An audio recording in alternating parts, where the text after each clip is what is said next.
My name is William James Morrison. I'm 67 years old, and I'm dying. The doctors gave me 6 months back in August.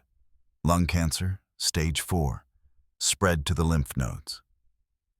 41 years of Marlboro Reds finally caught up with me. I suppose that's justice of a kind. But that's not why I'm writing this. For 41 years, I've carried a secret that's eaten me alive from the inside out. It's kept me awake more nights than I can count. It's made me jump at shadows, check my rearview mirror obsessively, and trust no one, not even my late wife, God rest her soul. The thing in the woods knew my name, my full name, and what it told me about why they're hiding. Well, it's the reason I'm writing this now. While I still can, because they can't touch me anymore. What are they going to do? Kill a dead man? People deserve to know. My grandchildren deserve to know. The world deserves to know what our government has been doing in the deep woods since long before you or I were born. Some secrets die with us. This one won't. Let me take you back. November 1983. Ronald Reagan was president. The Soviets shot down that Korean airliner in September, and everyone was on edge about World War III. MTV was still new enough to be exciting. Every Breath You Take by the Police had been on the radio all summer. But by November, Michael Jackson's Thriller was the only thing anyone wanted to hear. I was 26 years old. Young, strong, stupid, in the way young men are when they think they're invincible. I'd been a commercial timber faller for Wire Heuser for 12 years. Started right out of high school when my old man got me on the crew. Back then, logging wasn't the dirty word it is now. It was honest work, hard work. The kind that put calluses on your hands and money in your bank account and food on the table for your family. I had a wife, Sarah. 2 kids. Michael was 6, and little Emma had just turned 3 that October. We lived in a double-wide trailer 15 miles outside Forks, Washington. Nothing fancy, but it was ours. Had a garden out back where Sarah grew tomatoes and green beans. Had a '79 Dodge Power Wagon, forest green, that I'd bought new off the lot with my logging bonus. CB radio mounted under the dash, tuned to channel 19. That truck was my pride and joy. My day started at 4:30 a.m. Coffee from the Mr. Coffee machine, Maxwell House, the red can, and 2 pieces of toast with butter. Out the door by 5:15. 15 satsai mirasiti man samatan. Thermos in hand, lunch pail packed by Sarah the night before. Turkey sandwiches on white bread, a Hostess ding-dong, and an apple. Same thing every day. I liked routine. Routine meant safety. The work itself was dangerous enough without adding variables. You're dropping trees that weigh tons, surrounded by other men doing the same. One miscalculation and you're dead, or worse. Paralyzed from the neck down, like Tommy Hewitt, who took a widowmaker to the spine in '81. I'd seen men lose fingers, hands, get crushed by rolling logs. The forest doesn't forgive mistakes. My saw was a Stihl 041, workhorse of a chainsaw, 20-inch bar, ran on a 50.1 gas oil mix. I kept it sharp as a razor. I also carried a Winchester Model 70 and 30-06 in the gun rack of my truck. Not for sport, for protection. Black bears were common in the Olympics. Cougars too, though you rarely saw them. And every logger had heard stories.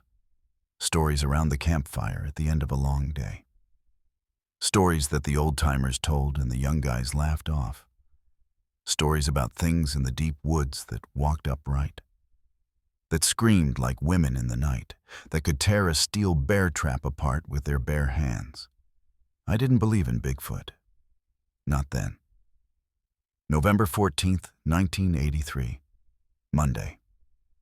I remember because it was 2 weeks after my daughter's birthday, and I'd promised Sarah I'd be home by 6 to help put up the plastic sheeting on the windows for winter.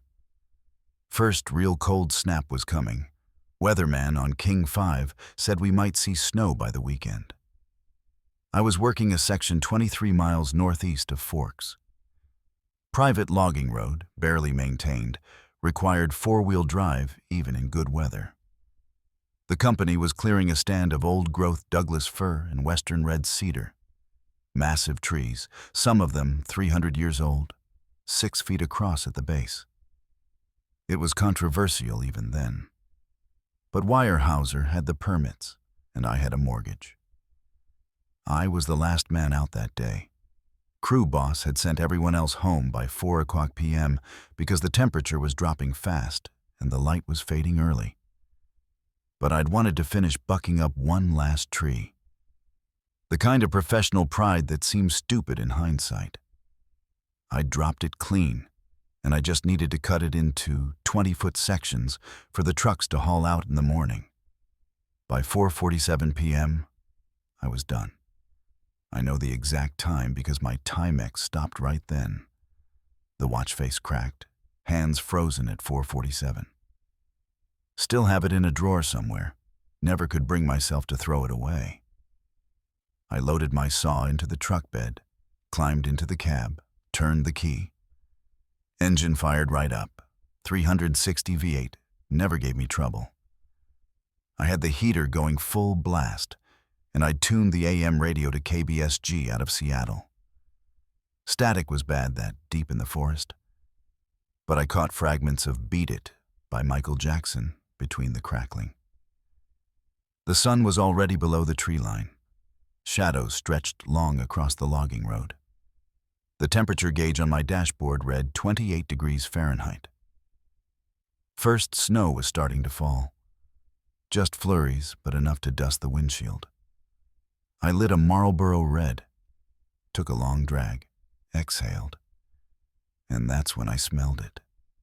Even over the cigarette smoke and the diesel smell from my truck and the pine sap on my clothes, I smelled it, like a wet dog that rolled in a compost heap, mixed with something metallic, copper but sweeter, thicker, the kind of smell that gets in the back of your throat and doesn't let go. I turned off the radio, listened, and heard the one sound that, in 12 years of logging in those woods, I had never heard before. Absolute, total silence. No birds, no squirrels, no wind in the branches, just breathing. Deep, slow, too slow to be human, and it was close. My hand froze halfway to the gear shift. The breathing wasn't coming from inside the truck. It was outside. Close enough that I could hear it over the idle of my engine. A slow, rhythmic sound, hoo, hoo, like someone breathing through a wet cloth. Every instinct screamed at me to throw the truck in gear and get the hell out of there. My foot actually moved to the gas pedal. But I didn't press down. Something held me there, frozen, one hand on the wheel, the other still holding the cigarette that had burned down to the filter. The smell was getting stronger, overwhelming. I cracked the window without thinking. Stupid, God, that was stupid. And the cold air that rushed in carried the stench with it like a physical presence. My eyes watered. My stomach lurched. I'd smelled dead deer before. Gut-shot animals that crawled off to die and rotted in the undergrowth. I'd smelled bear scat and cougar musk and the sulfur stink of the paper mills in Longview. This wasn't any of those things. This was organic, primal. The smell of something alive and wild and wrong. My heart was jackhammering against my ribs. I could feel it in my throat, in my temples. My hands had gone slick with sweat despite the cold. The cigarette dropped from my fingers onto the bench seat, and I scrambled to grab it before it burned through the upholstery. That ridiculous instinct to protect property, even when something in your lizard brain is screaming, "Predator, predator, predator." I killed the engine. Don't ask me why. I still don't know. Maybe I thought whatever was out there would leave if I stayed quiet. Maybe I thought the engine noise was attracting it. Or maybe, and this is the part that still haunts me, maybe I already knew, on some subconscious level, that I needed to see. The silence after the engine died was worse than the breathing. Now I could hear other things, small things. The tick of the cooling engine block, the whisper of snow against the windshield, and underneath it all, a sound like shifting weight. Something big moving on two legs, just outside my field of vision, somewhere in the tree line to my right. I reached for my Winchester. The gun rack was mounted behind the seat. My hands were shaking so badly, it took me 3 tries to get the rifle free. I jacked around into the chamber, the metallic ka-chunk absurdly loud in the enclosed space, and held the weapon across my lap. Safety off. Finger on the trigger guard, not the trigger itself. Training from my old man. Never put your finger on the trigger unless you intend to kill what you're pointing at. I still didn't know what I was pointing at. The snow was falling harder now. Fat flakes that clung to the windshield and built up on the hood. The light was fading fast. In another 10 minutes, it would be full dark, and I had no illusions about spending the night out here. The road back to the highway was treacherous, even in daylight. I turned my head slowly to the right. Looked through the passenger window. At first, I saw nothing but trees and shadows and falling snow. The logged area ended about 40 feet from where I'd parked, and beyond that was dense forest. Second growth mostly, young Douglas fir and hemlock, thick underbrush of salal and Oregon grape. Then the shadows moved. Not like a branch swaying, not like snow falling from a bough, like something standing up. My breath caught in my chest. There were tracks in the snow. I could see them clearly now, leading from the tree line to a point maybe 30 feet from my truck. They emerged from the forest, crossed the open area, and disappeared around the front of my vehicle, which meant whatever made them had passed within 10 feet of my driver's side door while I was sitting there with the engine running, smoking a cigarette, listening to Michael Jackson. The tracks were enormous. 18 inches long, maybe more. 5 toes clearly visible, spread wide like fingers. The depth of the impression suggested incredible weight. Too wide for a bear, too human-shaped for anything else I knew. I watched those tracks for a full minute, trying to make them make sense. They didn't. And then I saw the blood. Dark, almost black against the white snow. A trail of droplets leading off the logging road into the forest, maybe 60 yards from where I sat. Not a lot of blood. Not the arterial spray of a kill or the steady leak of a gut shot. Just drops. Spaced about 3 feet apart, like something was bleeding as it walked. Something injured. My grandfather had been a trapper back in the day. He'd taught me young, wounded animals are the most dangerous animals. They're unpredictable. Pain makes them aggressive. You never, ever follow a blood trail unless you're absolutely certain you can finish what you started. I should have left. I should have started the engine, turned the truck around, and driven straight to the sheriff's office in Forks. Let them send out Fish and Wildlife. Let someone else deal with whatever had bled all over my logging site. But I didn't. I opened the driver's side door. The cold hit me like a wall. 28 degrees, wind chill lower, and I was dressed for chainsaw work, not a winter hike. Flannel shirt over a thermal Henley, Carhartt jacket, blue jeans, and steel-toed Red Wing boots. Leather work gloves already stiff from the cold. I stepped out of the truck. The snow crunched under my boots, loud in the unnatural silence. I brought the Winchester up to my shoulder, scanning the tree line, fingers still on the trigger guard. Nothing moved. The breathing had stopped. Whatever had been out there knew I was coming. I approached the blood trail slowly, rifle at the ready, every muscle in my body coiled tight as a spring. My breath plumed in front of me. I could hear my pulse in my ears, a steady thud, thud, thud that seemed to shake my whole skull. The first drop of blood was frozen solid. I crouched down, touched it with one gloved finger. It flaked away like rust. Old blood, maybe an hour or more. The next drop was partly frozen, tacky to the touch. I followed the trail with my eyes, drops leading into the forest, into the deep shadows where the snow hadn't penetrated and the Douglas fir boughs hung low and dense. Every rational part of my brain was screaming at me to turn back. I followed the blood trail into the forest. It didn't take long to find. It. The creature. Him. 40 feet from the logging road, slumped against the trunk of a massive western red cedar that had somehow escaped the clear cut.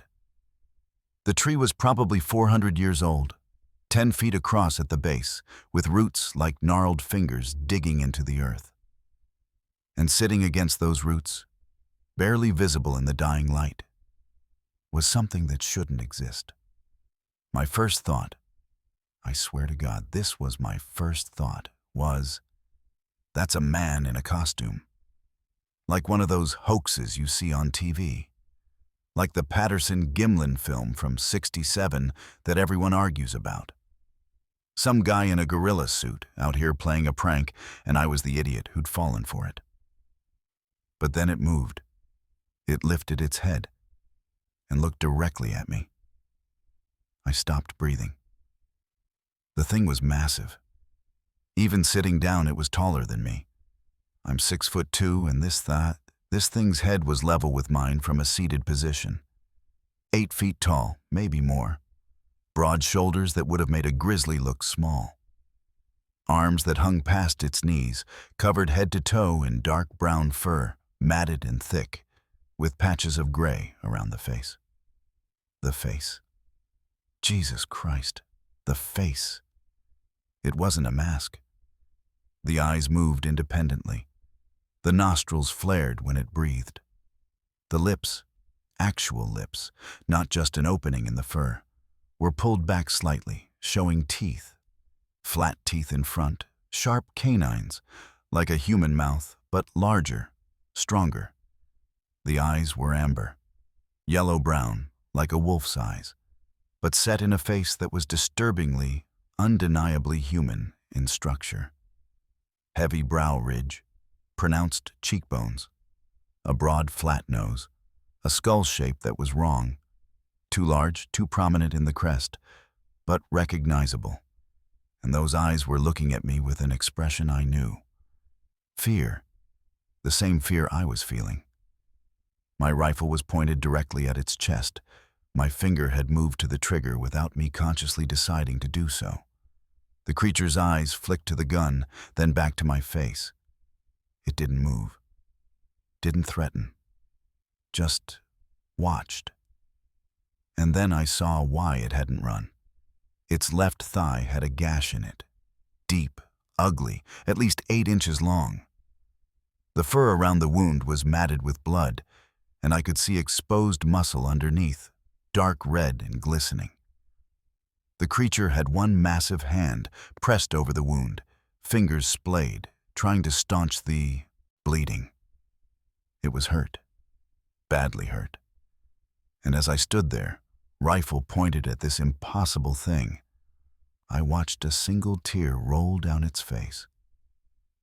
Not a bead of moisture, not condensation from the cold. A tear from a creature that was crying. Its shoulders shook.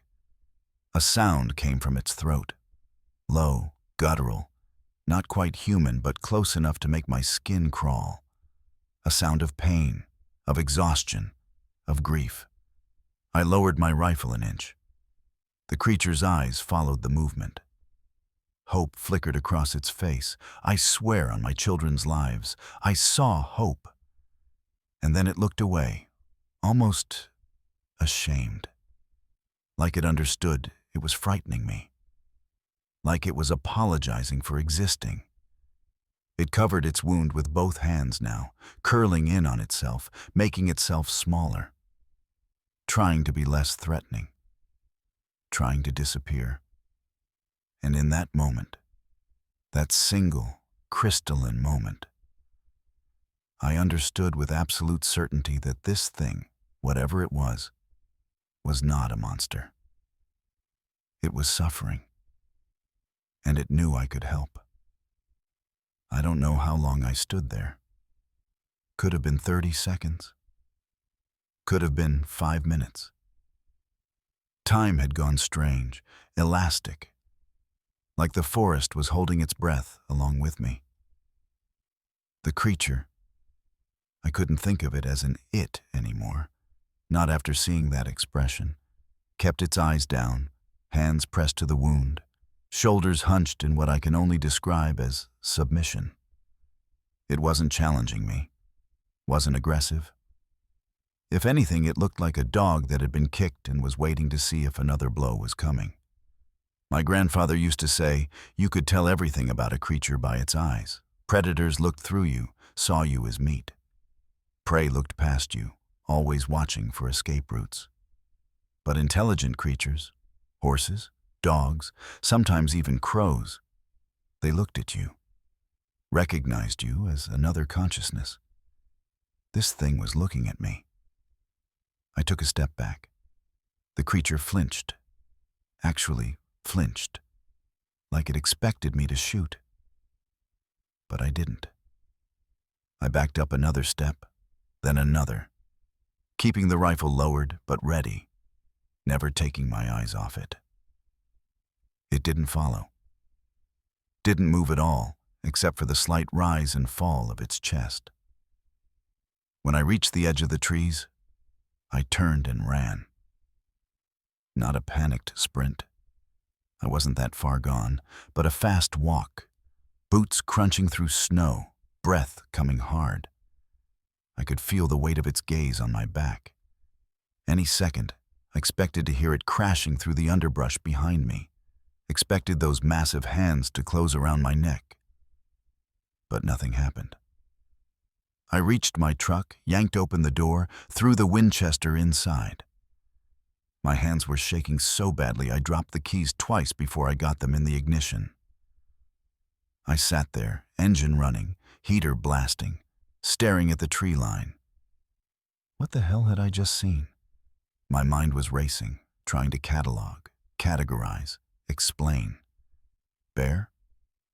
No. Wrong shape, wrong posture, wrong face. Gorilla? Not in Washington State, not wild. And gorillas don't grow that big. Man in a costume? No costume was that good. No makeup could make eyes move like that, could create that kind of anatomical reality. Process of elimination left only one answer, and that answer was impossible. I fumbled a fresh Marlboro from the pack on the dash, lit it with the truck's cigarette lighter. Took a long drag. My hands were still shaking. The creature was hurt, badly. That wound needed to be cleaned, needed stitches, or at least proper bandaging, or infection would set in.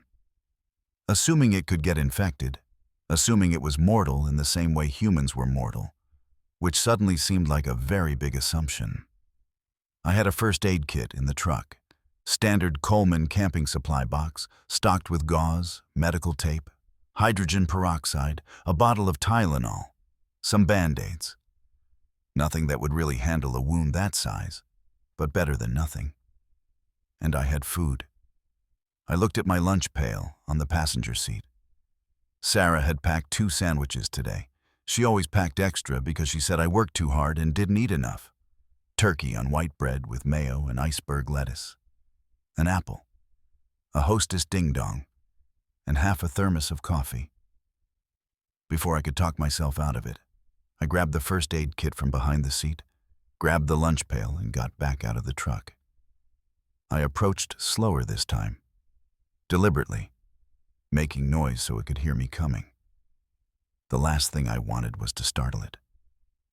"Easy," I heard myself saying, voice rough. "Easy now. I'm not going to hurt you." Ridiculous. Talking to it like it was a spooked horse. But it tilted its head at the sound of my voice. Listening. I stopped about 15 feet away, close enough to interact, far enough to run if I needed to. Set the first aid kit and lunch pail on the ground. Held up my hands, palms out, universal gesture of peace. The creature watched me. Its breathing had slowed. The blood flow from the wound seemed to have lessened. But the whole area was soaked, matted with fur and clotted blood. I pointed at the wound, then at the first aid kit, then mimed cleaning and bandaging. Felt like an idiot doing charades in the snow with a cryptid, but I didn't know what else to do. The creature looked at the first aid kit, looked at me. Then, and I'll never forget this, it slowly, carefully, extended its injured leg toward me. Just a few inches, an offering, permission. "Okay," I said, more to myself than to it. "Okay. Jesus Christ, okay."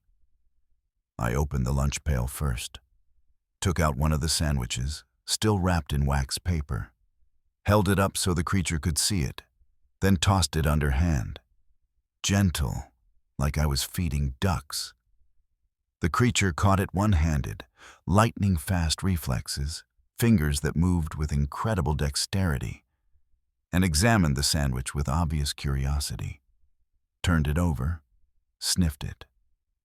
Then, to my utter astonishment, it unwrapped the wax paper with the care of someone opening a present, and ate the whole thing. Wax paper and all. Just opened its mouth and bit down, chewed twice, swallowed.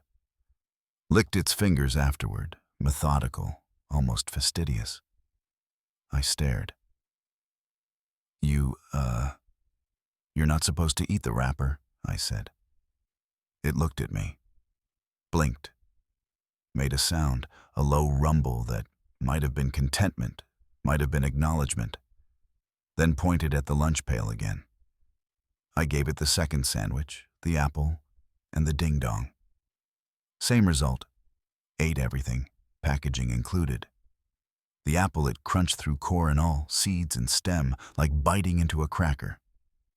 When it was done, it looked at me expectantly. "That's all I got, buddy. Sorry." I picked up the first aid kit, took a deep breath, and moved closer. 10 feet, 8 feet, 6 feet.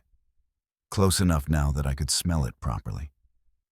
Not just the initial assault of musk and copper, but underneath that, a earthy scent. Mushrooms, damp soil, the smell of the forest floor after rain, and something else. Something almost sweet, like cedar bark, close enough that I could see the details. The way its fur had different textures, coarse on the arms and legs, finer on the face. The way its hands were structured almost exactly like human hands, but larger, stronger, with thick calluses on the palms. The way it had scars, old, healed scars, white lines crisscrossing its arms and chest. This thing had a history, a life. Battles fought and survived. "All right," I said quietly. "This is probably going to hurt. Try not to, kill me." I opened the first aid kit. The wound was worse up close, deep enough that I could see muscle tissue, fascia, the complex mechanics of the body exposed to air. It had clotted, but poorly. Infection was almost certain without proper treatment. I took out the bottle of hydrogen peroxide, small brown bottle, half full, and unscrewed the cap. "This is gonna sting," I warned. I poured. The creature's entire body went rigid. A sharp hiss escaped its throat. Not quite a scream, but close. Its free hand clenched into a fist so tight I heard knuckles pop. But it didn't pull away, didn't strike out, just gritted its teeth and endured. I used the whole bottle. The peroxide foamed white and pink, bubbling in the wound, and I used gauze to wipe away the worst of the blood and debris. I could see now what had caused the injury. Straight edges, multiple parallel cuts, like the creature had tried to climb over or through a barbed wire fence.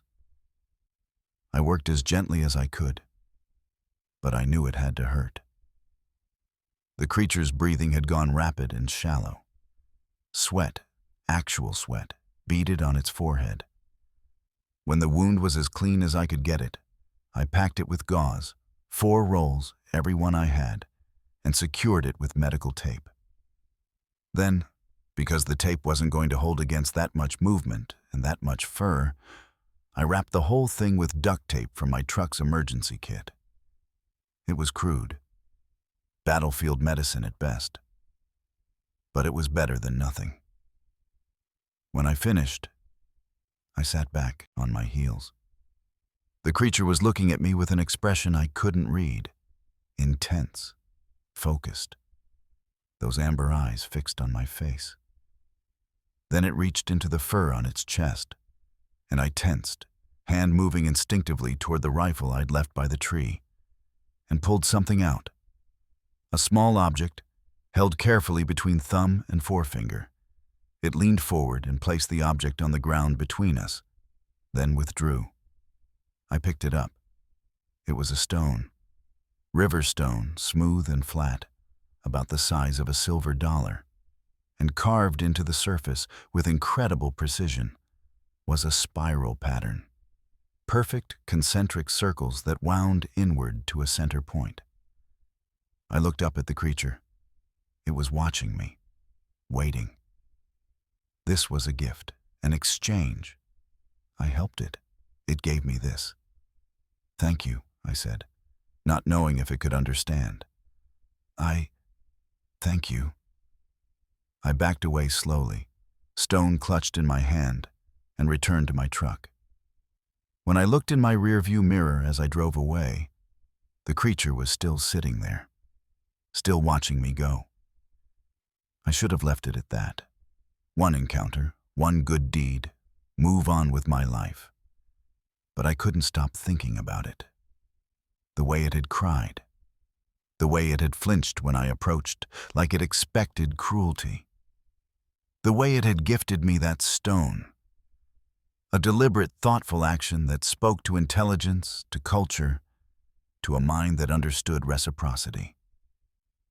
For 3 days, I went through the motions. Worked my logging sites, came home to Sarah and the kids, ate dinner, watched TV, went to bed. Normal life. But every moment, I was thinking about it, wondering if it was okay, if the wound was healing, or if infection had set in, if it was still out there, alone, hurt, hiding from men like me who might not be as willing to help. November 17th, 1983. Thursday. I told Sarah I had to work late. Inventory at the equipment yard. She didn't question it. I hated lying to her. But what was I supposed to say? "Honey, I'm going to check on the Sasquatch I found in the woods." I loaded the truck bed with supplies. More first aid stuff, grabbed from the pharmacy in town. Gauze, bandages, antibiotic ointment. Though I had no idea if antibiotics worked on whatever it was. I also brought food.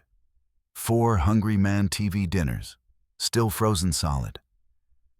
A Coleman camping lantern, a wool blanket, and a notebook and pencil on impulse.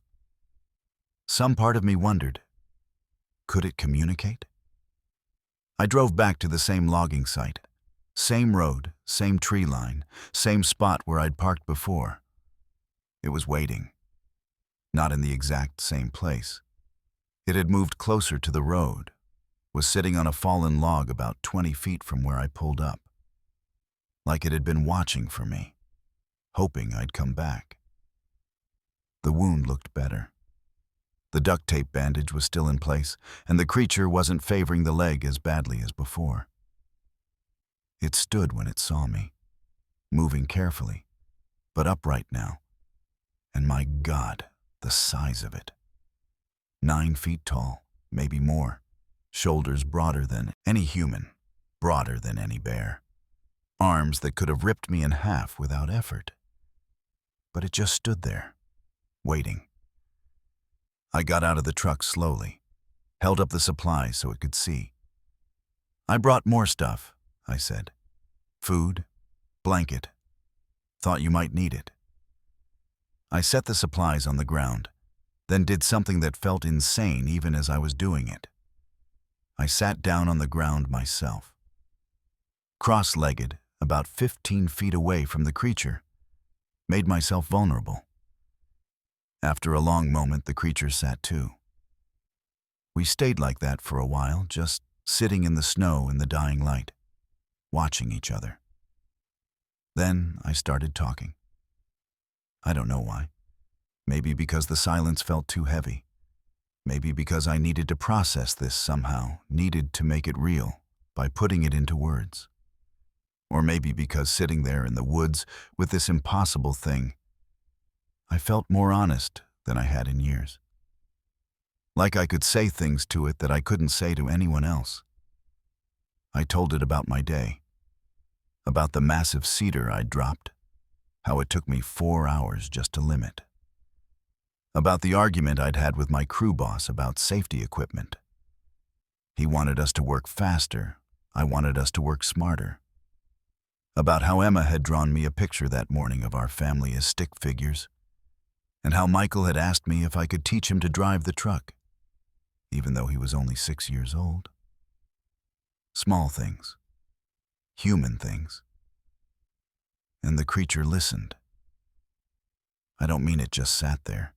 It listened, tilted its head when I spoke, eyes tracking my face, body language shifting in response to my tone. When I talked about Emma's drawing, something in its expression softened. When I mentioned the argument with my boss, it made a low sound, almost sympathetic. It understood, maybe not the words, but the meaning. After a while, I ran out of things to say.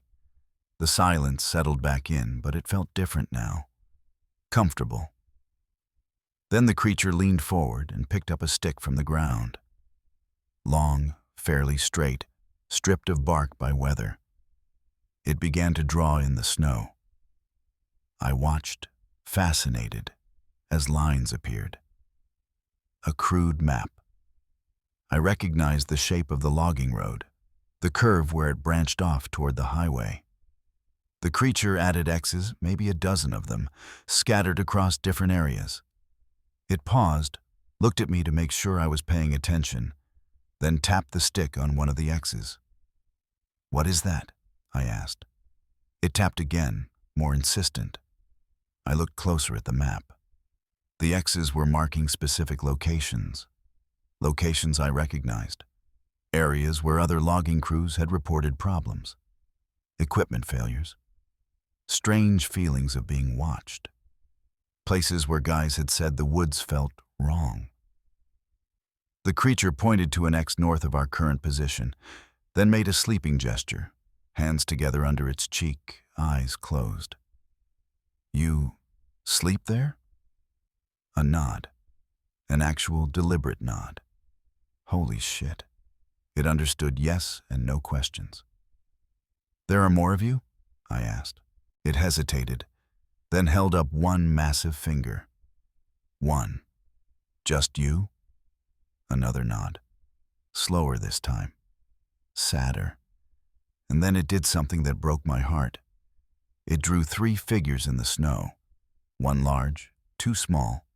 A family. Then it crossed out the small figures, drew X's over them, and covered its eyes with both hands. The universal gesture of grief. I came back every few days after that. November 24th, Thanksgiving. I brought leftover turkey and mashed potatoes in Tupperware containers. The creature ate them with its fingers, carefully, almost delicately. By then, the wound had healed significantly. The creature could stand without limping, could move through the forest with eerie silence despite its size. It was during that third visit that something shifted. I'd been sitting there maybe 20 minutes, watching the sun set through the trees, when the creature made a gesture I recognized. Palm pressed to chest, then extended toward me. I'd seen that before. In a nature documentary Sarah liked, about gorillas in Africa.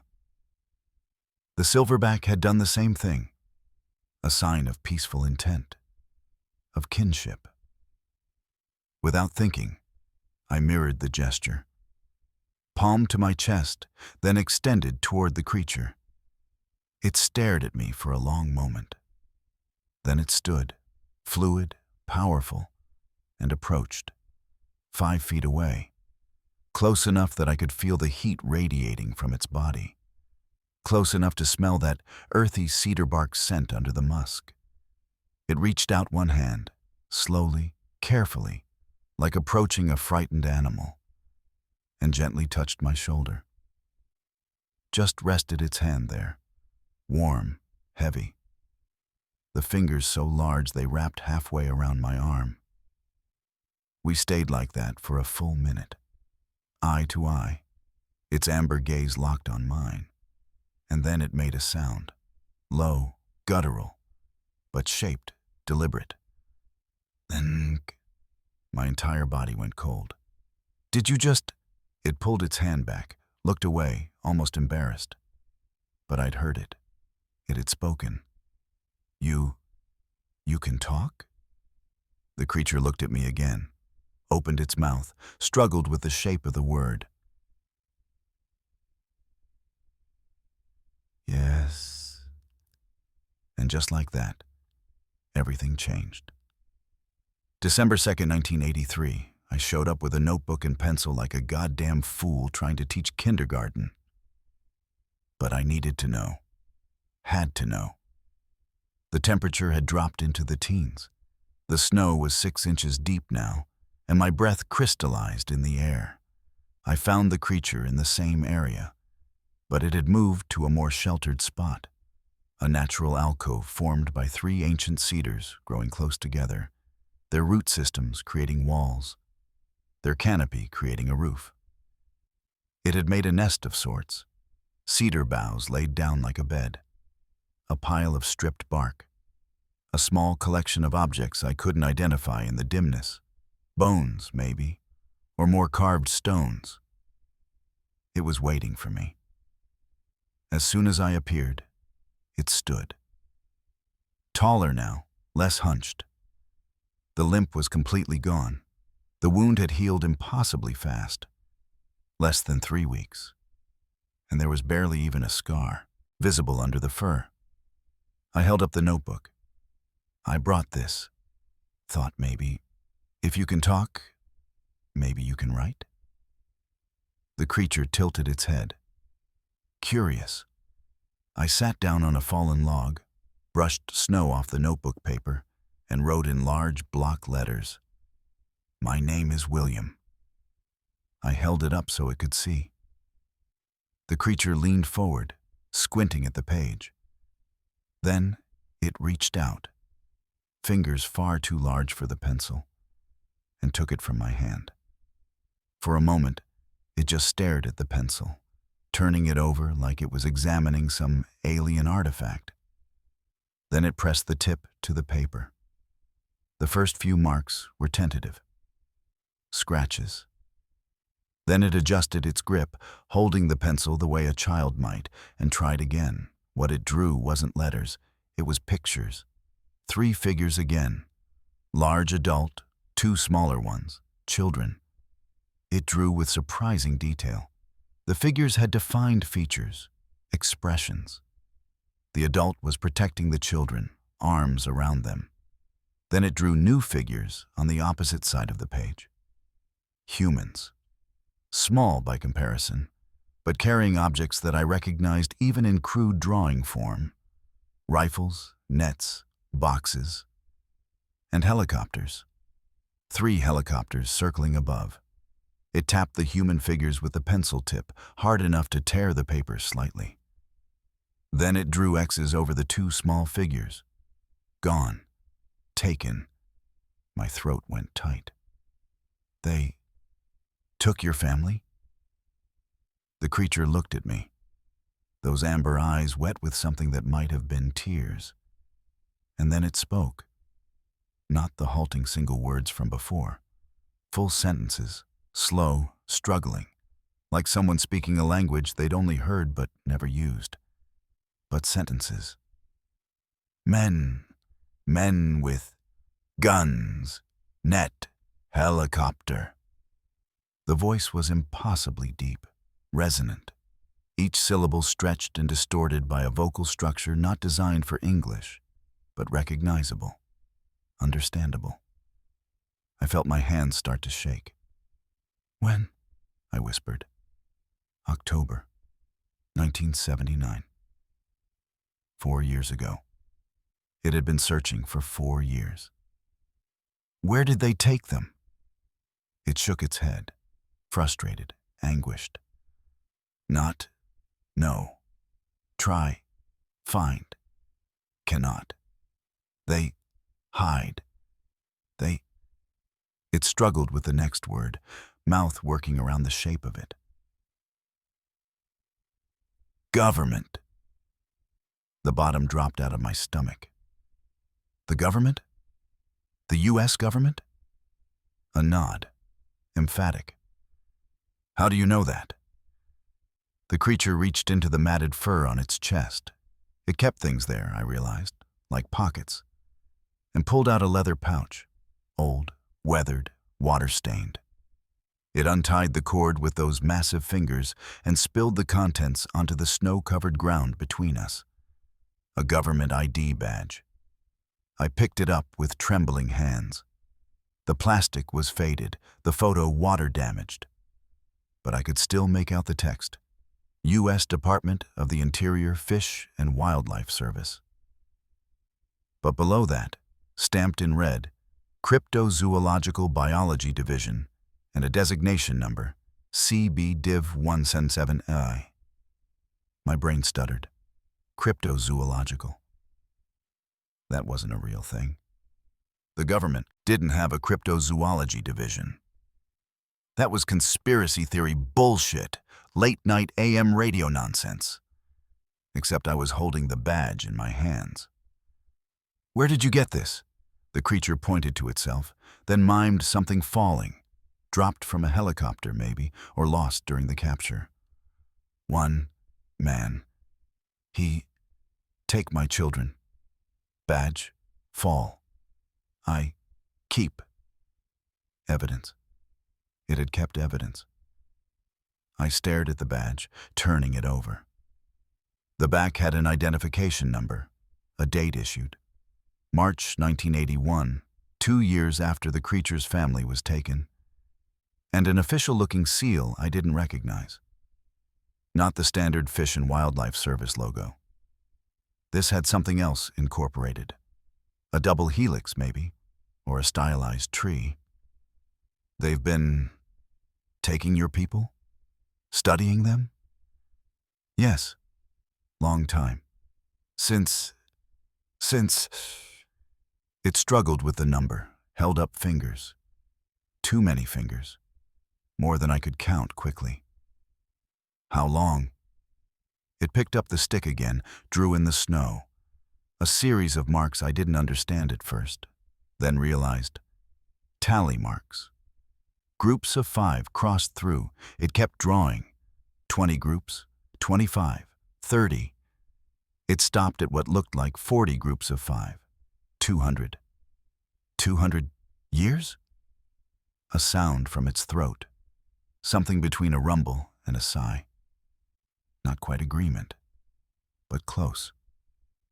Long enough that it didn't know the exact number anymore. Why? The word came out strangled. Why would they do that? The creature was quiet for a long moment.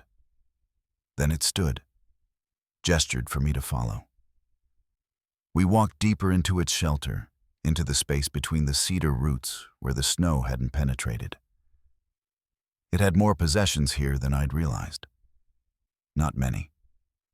These were nomadic creatures, clearly, but a few carefully kept items. More carved stones, what looked like tool marks on some of the bones. A piece of fabric that might have once been a shirt, now just rags. And another pouch, smaller, wrapped in oiled hide to keep it dry. The creature opened this one carefully, reverently. Inside were photographs. My hands were shaking as I took them. 4 pictures, creased and faded, but unmistakable. The first showed a creature like the one in front of me, but smaller, a juvenile maybe, or a female. It was sitting on a metal table in what looked like a laboratory. Fluorescent lights overhead, tile walls, medical equipment in the background. The creature was restrained, thick straps across its chest, arms, legs. It was conscious, staring at the camera. The second photo showed the same creature with electrodes attached to its head, its chest, wires running to machines I didn't recognize. The third showed vials of blood, dozens of them, labeled with codes I couldn't read. The fourth showed 2 human scientists in white coats standing with a military officer in dress uniform. They were smiling. I felt like I was going to be sick. They study us, the creature said quietly.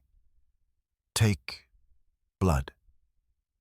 Take tissue. Want to know why we different. Different how? It touched its chest, right over where a human heart would be. We no get sick. Cancer. Nothing. We live long, very long. How long? It held up 3 fingers, then made a gesture I interpreted as times 100. 300 years. Jesus Christ. 300 years. They want our blood. Want make medicine. Make humans live long. Rich people. Powerful people. It said this without anger, without judgment, just stating facts. I looked at the photographs again, at the creature strapped to that table, at the scientists smiling for the camera. Your family, I said slowly. They were taken for this. Children, easier, younger. Blood, better. Its voice cracked. I try to find. 4 years. Cannot. They hide them. Underground. Secret place. Idaho. Montana. I not know.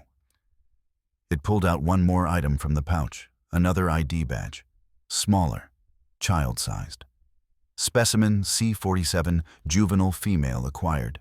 10/12/79. And attached to it with a paperclip. A photograph. A young creature.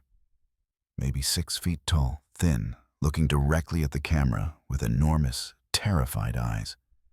In a cage. Behind bars. The creature in front of me took the badge and photograph back, held them against its chest.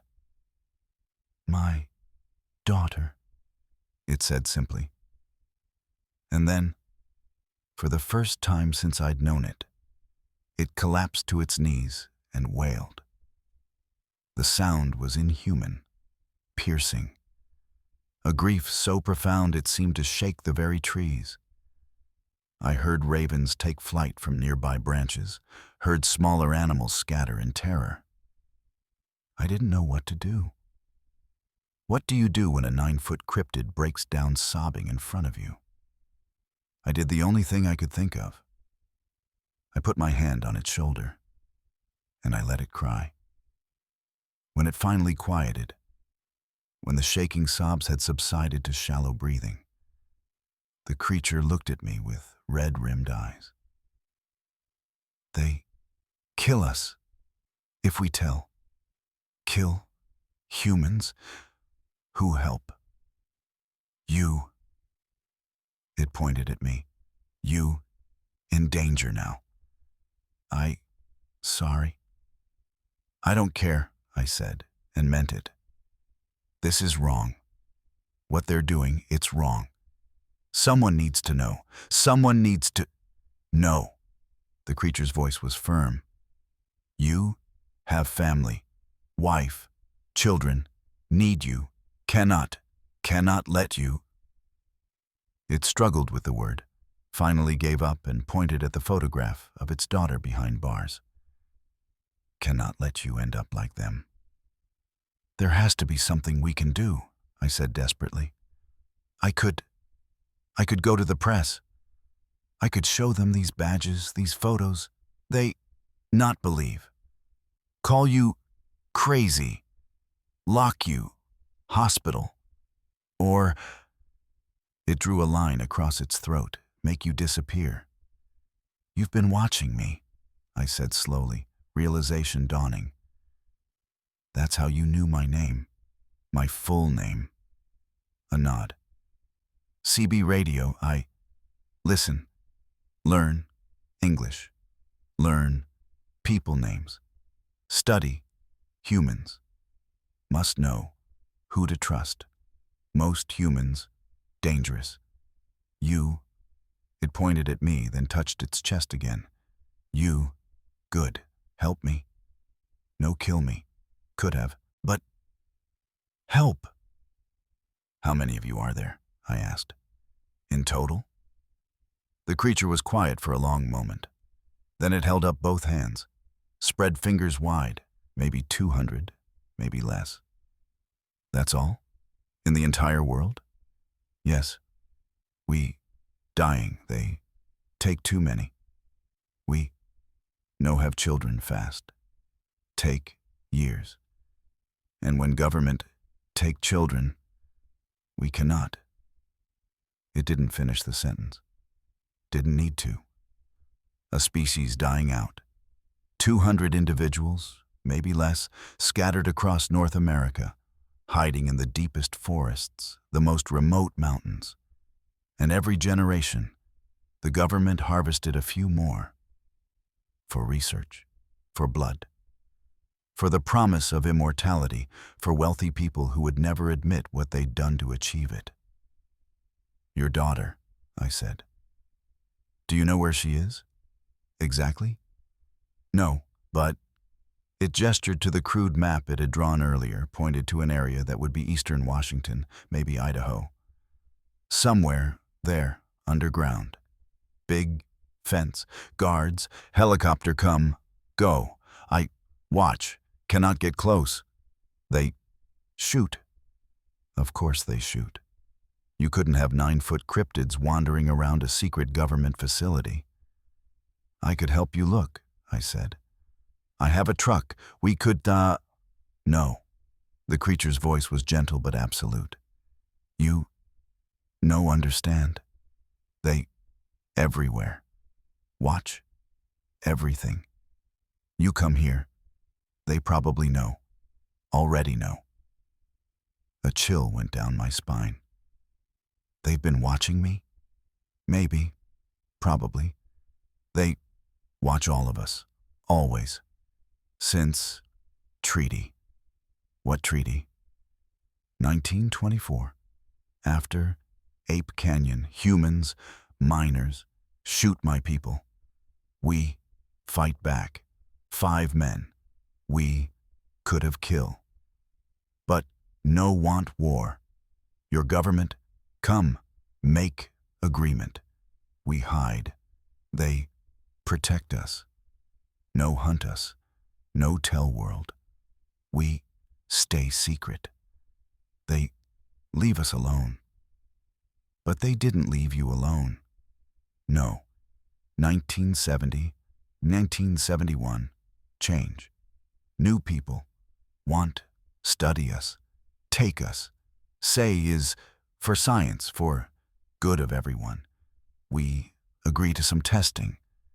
Then they, no stop. Take more. Take children. The creature's hands clenched into fists. We try to stop.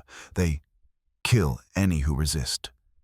5 of us, dead, shot, burned. So we hide better, run deeper. But no enough.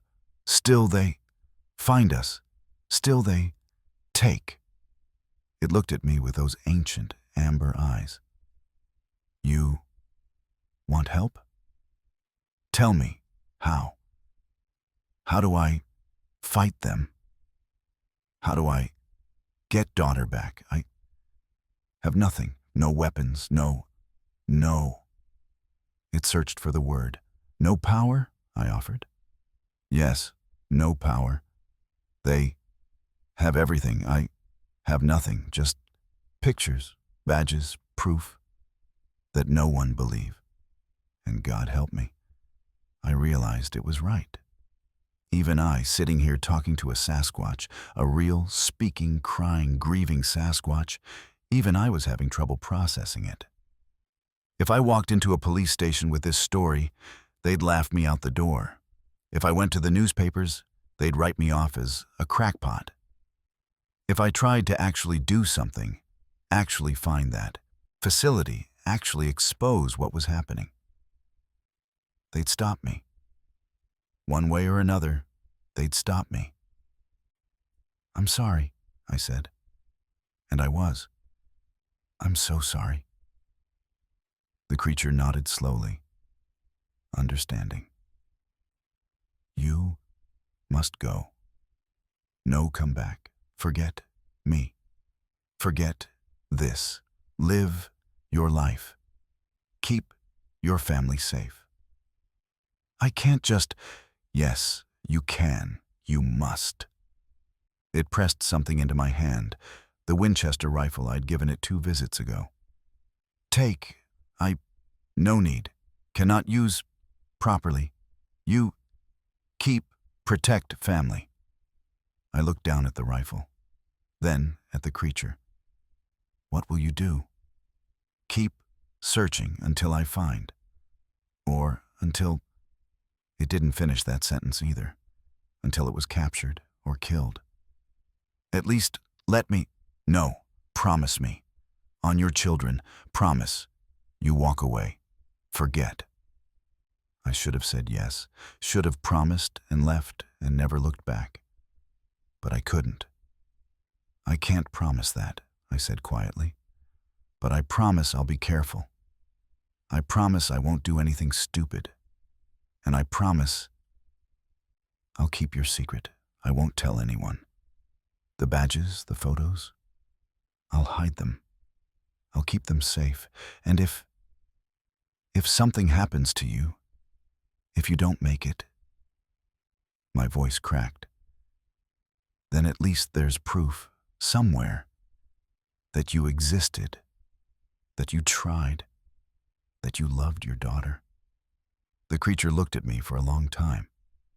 Then it did something I'll never forget. It spoke its name, not in English, in its own language, a deep rumbling sound that seemed to come from its chest, not its throat. A sound I couldn't have reproduced if I'd tried. But it meant something. I knew it meant something. Nankora, I repeated, or tried to. Close enough. It placed both massive hands on my shoulders, bent down so we were eye to eye. And it spoke clearly, carefully in English. Thank you, William James Morrison. You, good human. World, need more like you. I will remember. Always. Then it handed me the leather pouch, the one with the badges and photographs, and pointed back toward the logging road. Go, now, no comeback, please. I went. I didn't look back. I couldn't. December 9th, 1983, 6:15 a.m. I pulled up to the logging site and knew immediately something was wrong. 2 black Ford Broncos with government plates, parked right in the middle of the work zone, blocking access. 3 men in civilian clothes, jeans, flannel shirts, heavy boots. But I could see the radio equipment mounted in their vehicles, could see the sidearms on their belts, barely concealed under their jackets. My crew boss, Frank Dietrich, was talking to one of them, looking uncomfortable. I parked my truck, grabbed my lunch pail, tried to look normal. One of the men broke away from Frank, walked toward me. Late 30s, clean-shaven, dark hair going gray at the temples, smiled like we were old friends. "Mr. Morrison? William Morrison?" "That's me." "Agent Garrett Collins, U.S. Forest Service, Wildlife Survey Division. Got a few minutes?" Not a question, a command. Sure. The other 2 men had moved to flank me. Not overtly threatening, but positioned. Tactical. Collins pulled out a clipboard. "We're conducting a wildlife survey in this area, tracking unusual animal activity. Have you or your crew noticed anything out of the ordinary? Large animal tracks? Damaged equipment? Strange noises?" "No, sir. Nothing unusual." He smiled again. "You sure about that? Because we've had reports of significant disturbances, and your name came up. You've been working this section for a while now, haven't you?" My heart was hammering. "Yes, sir, about 6 months." "And in that time, you've never seen anything strange?" "Define strange." Collins reached into his jacket. I tensed, and pulled out a manila folder, opened it, showed me a series of photographs. Trees with bark stripped off at heights no bear could reach, ground impressions that looked like massive footprints. And one photo that made my blood run cold, a clear image of the area where I'd been meeting Nincora. The 3 cedars, the alcove. Recent photo. I could see my boot prints in the snow leading to the spot. "These were taken 2 days ago," Collins said pleasantly. "Aerial survey. See anything familiar?" "Looks like the north section," I managed. "Past the clear cut." "You've been in that area recently?" "We all have. It's our work zone." "Alone?" "Sometimes." He studied me. "Mr. Morrison, I'm going to be frank with you. We're looking for an animal, a large, potentially dangerous animal. It may be sick, injured. We have specialists waiting to capture and relocate it safely. But we need to know its exact location. If you've seen anything at all, it's vital that you tell us now." "Haven't seen anything, sir." "Really?" He flipped to another photo, closer shot of the alcove. Cedar boughs arranged like bedding, tool marks on bones. "This is evidence of habitation, Mr. Morrison. Something is living out there, and we believe you've had contact with it." My mouth went dry. "Based on what?" Collins closed the folder, looked at me very carefully. "Based on the fact that you've been driving out to this exact spot 3 times in the last 2 weeks on days you weren't scheduled to work. Based on the fact that you've been seen carrying supplies, food, medical equipment, into the forest. Based on the fact that your CB radio conversations with your wife have included some very interesting phrases." Oh God. They'd been listening. "Mr. Morrison, if you've encountered this animal, you need to tell us, for your own safety. These creatures..." "Creatures?" A slip. His eyes narrowed. "This creature can be dangerous when cornered. We don't want anyone getting hurt." "I haven't seen anything," I repeated. "I bring supplies because I sometimes work late. I carry a first aid kit because it's smart to have one in the woods. And I talk to my wife on the CB because the reception is better than our phone. That's it." One of the other men, younger, built like a linebacker, stepped closer. "You know, lying to federal agents is a crime." "Good thing I'm not lying then." Collins held up a hand. The younger guy backed off. "Mr. Morrison, let me be very clear. What's out there in those woods? It's classified. It's part of an ongoing federal wildlife management program. If you have encountered it, if you have interacted with it in any way, you are required by law to report that contact. National security is involved. Do you understand? National security. There it was. I understand, I said evenly, but I haven't encountered anything to report. Collins stared at me for what felt like an eternity. Then he smiled again, handed me a business card. No name, just a phone number and a seal I didn't recognize, similar to the one on Nincora's stolen badge. If that changes, if you see anything, if you remember anything, call this number, day or night. Citizen cooperation is appreciated. He paused, and rewarded. Then his smile disappeared. Shame about those logging accidents up north last year. 3 men went missing. Never found them. Easy to get lost in these woods, Mr. Morrison. Easy to disappear, especially if someone's out there alone at night, without their crew, without anyone knowing where they are. The threat hung in the air between us. I'll keep that in mind, I said. Collins nodded. You do that. They got in their Broncos and drove away. I stood there shaking for a full minute before I could move. The next 2 weeks were a nightmare. I was being followed.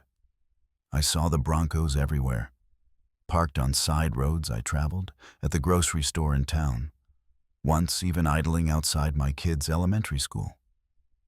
The phone developed a clicking sound. Conversations would cut out randomly, then resume. Frank pulled me aside at work. Some government guys were asking about you, about your routes, your schedule. What the hell is going on, Morrison?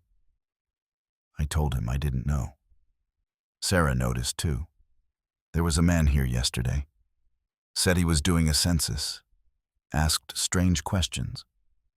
What time you leave for work, what vehicle you drive, whether you go camping or hunting. Bill, I'm worried.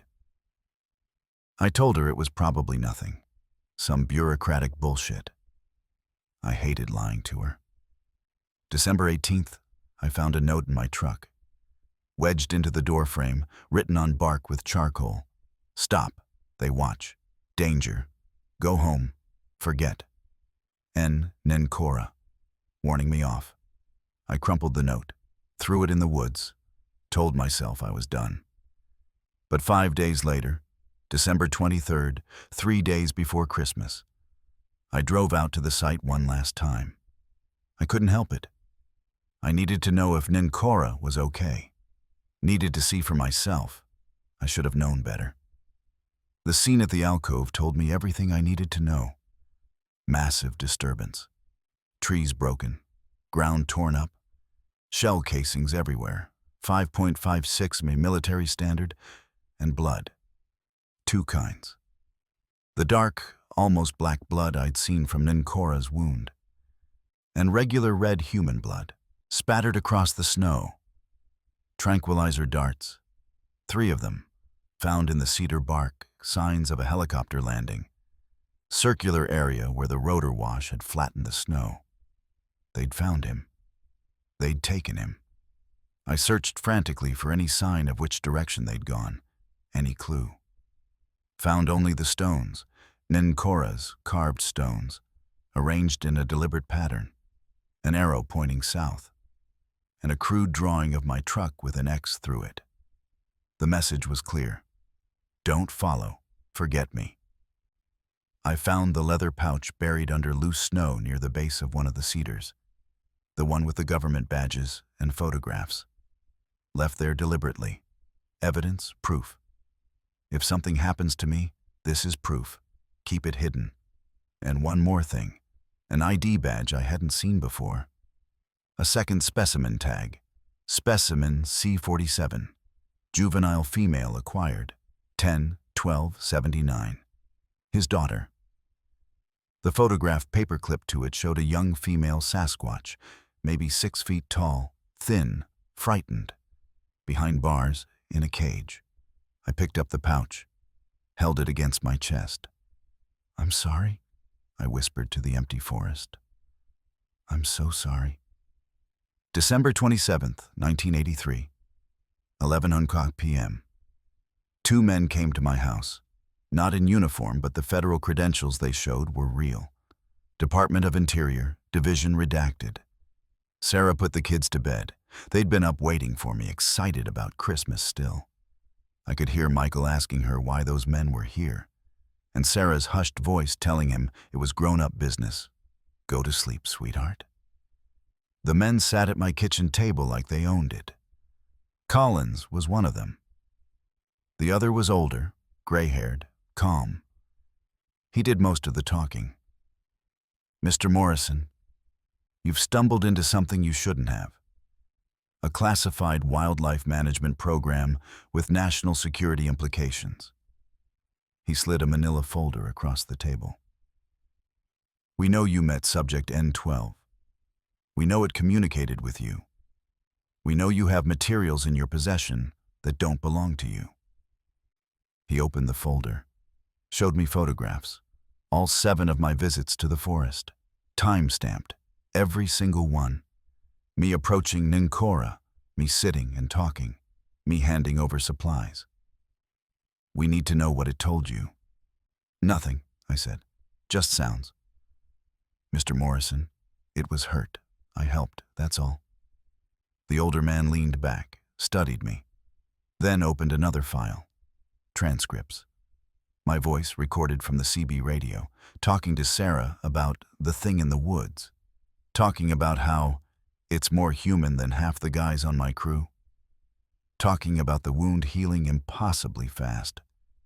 They had everything. "Subject N12 is terminated," the man said calmly. "Encounter at 0400 hours, December 24th. Multiple tranquilizer rounds required.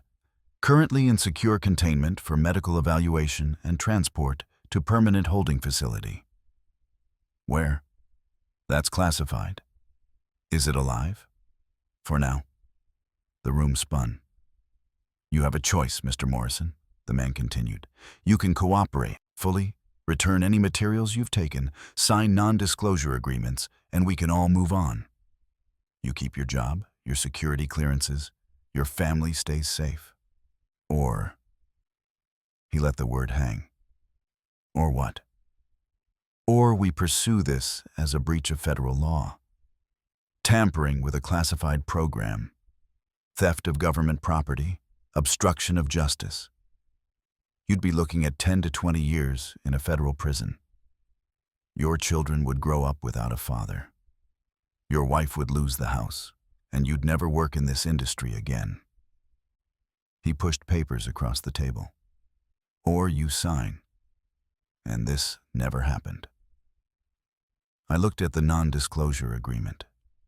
Pages and pages of legalese. Backdated to October 1983. Violation punishable by federal imprisonment. What about N12? What about it? What happens to it? That's not your concern. And the daughter? The juvenile? C-47? The man's expression didn't change. "How do you know about that?" "He told me. He was looking for her." "It was collected for study. Standard protocol." "She's 6 years old," I said, voice shaking. "She's a child." "It's a specimen," the man corrected. "A resource. One that could potentially extend human lifespans, cure diseases, revolutionize medicine. The needs of the many, Mr. Morrison, outweigh the needs of the few. Especially when the few aren't even fully human." I wanted to hit him. Wanted to grab him by the throat and make him see. Make him understand that what he was describing was monstrous. But I didn't. Because Sarah was in the next room. Because my kids were sleeping upstairs. Because I was one signature away from losing everything. Collins slid something else across the table. A manila envelope. $15,000, cash, for your cooperation.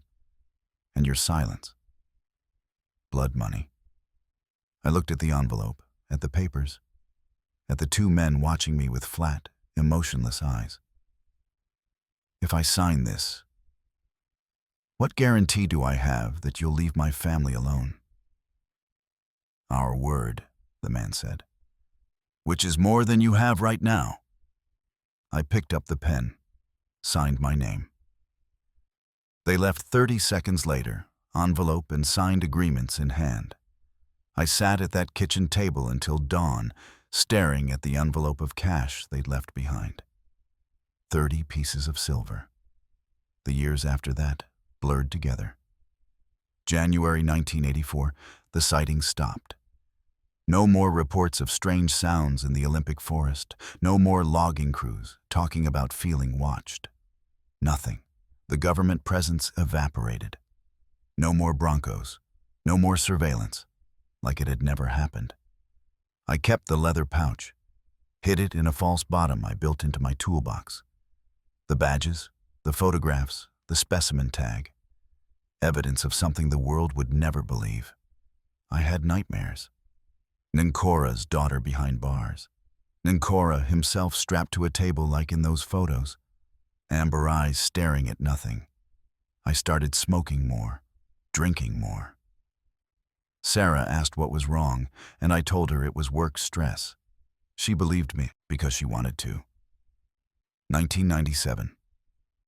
I read an article in Time magazine about military medical research. Classified program seeking a longevity serum from an unknown biological source. They interviewed a general who smiled and said nothing. I knew exactly what that source was. 2015. Sarah died. Breast cancer, 6 months from diagnosis to burial. I sat at her bedside and thought about Ninkora's words.